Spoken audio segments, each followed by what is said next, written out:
In the Somali community are also sounding an alarm about fentanyl.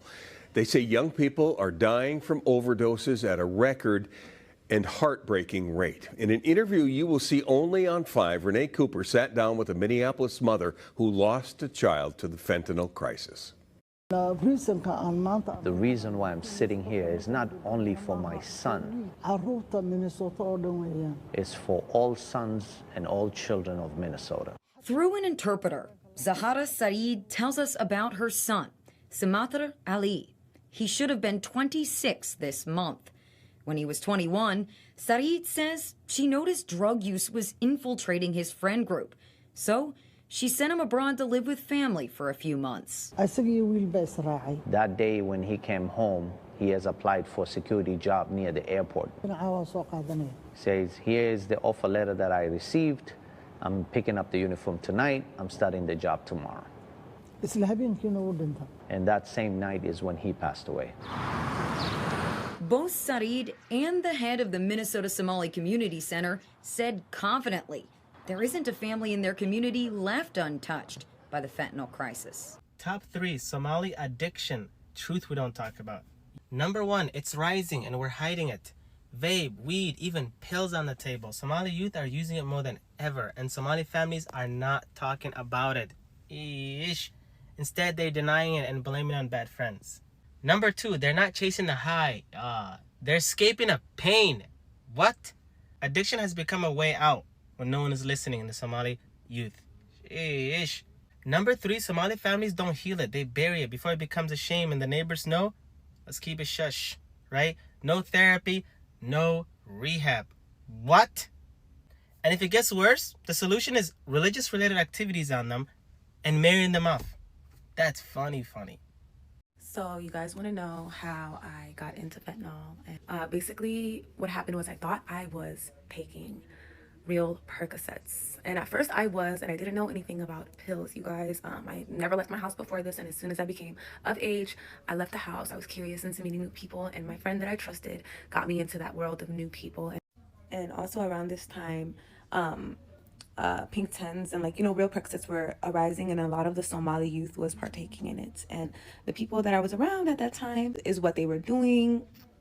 I said no for the first 11 months. I was like, no, I'm okay. But when you're around an environment for so long, it starts to become your new normal. And on the 12th month, I folded, you guys. I know it sucks and I hate it when I look back at it. And now, knowing everything that I know now, and I'm looking back, as soon as I took it, I was addicted to opioids 100%, you guys. And I remember the moment I took it, these people were cheering as if I accomplished something, you guys. And I know at that time, they didn't even know they were addicted at the time themselves. And it all just happens so fast, you guys. You think, you're young, you think you're untouchable. You're not even thinking that addiction is a factor, okay? So I never grabbed on my own, right?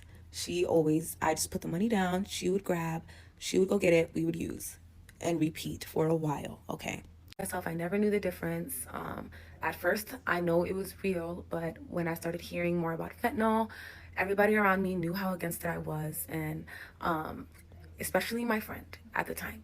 Basically, what happened and how I found out was one day she was busy and I wanted to go grab, and I was like, okay, let me just go try and grab for the first time by myself, right? And keep in mind, the plug was they were dating. My friend and the plug were dating, so I was cool with him as well. We all used together. Long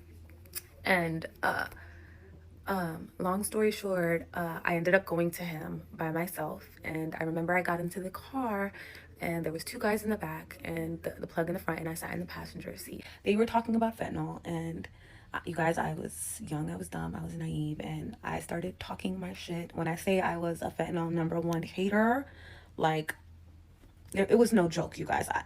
I can't begin to explain how against it I was, right? All I know was there was people that were dying and I wanted no parts, okay? But so I started talking my shit, like, what are you guys are talking about fentanyl? What the hell are you guys talking about? Like, ew, like, da da da da. And they're all looking at me funny, right? And I'm like, why are they looking at me like that, right? And he looks at me and he goes, Mariama, she didn't tell you?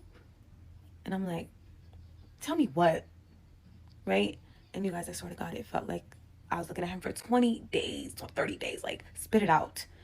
And he finally looked at me and said,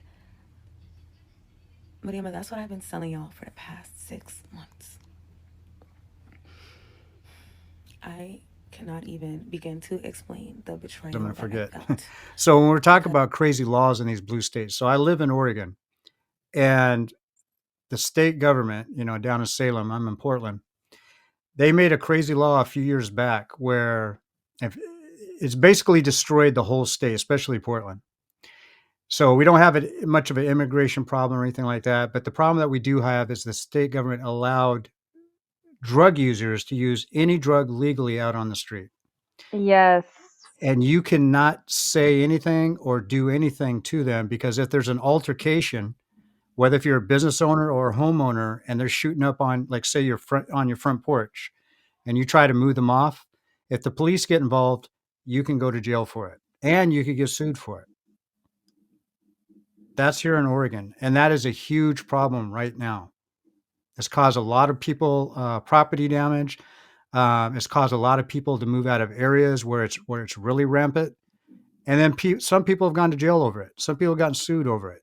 So this is a real problem. I don't know if this happened in any other state, but that is probably one of the biggest problems right now in this state here. Yeah, those drugs come from China. Like that, these drugs. Fentanyl. Is that fentanyl? That is Yeah, the main it's thing? fentanyl. Fentanyl is the main one. Yeah. Yeah, and so there was an interview that that they had, one Somali guy, going back to the topic of the whole thing and how it connects to fentanyl. One Somali guy said, "We voted for Trump because we're dying." And most people didn't catch that. Most people didn't understand what that meant and why he said it, because a lot of Somalis won't come out and say this, but you know, I've been to Minneapolis. When I was younger, I used to work in Minneapolis. Minneapolis has always been full of homeless people, especially Native Americans. Homeless Native Americans and drug addicts, and a lot of You mean by mentally ill Native people. Americans, you mean what? Indian? Like the native Indian? The real ones, not the new ones, the new Okay. copper colored ones. Not the colored natives. Okay. Yeah, the real Native Americans, the ones that crossed the Arctic or whatever, however they got here, those ones. Ice Ridge. There's a yeah. So yes, and so the guy was like, "Oh, we're dying out here because there's an epidemic of Somalis that are on that take these fentanyl, that are getting overdoses." Like, I know, like, you know, African mothers, and you would never know, like, they wear the long hijabs and everything like that. Their sons are crackheads, and their sons are on fentanyl. They're homeless on the street.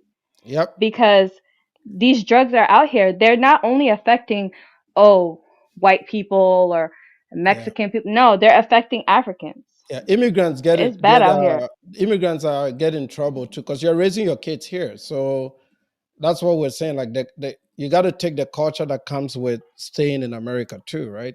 And the problems that you find that exist, even though there are not as many, would still apply to immigrant groups, because a lot of them will still start pouring in poorer neighborhoods, and that's something that can happen to them.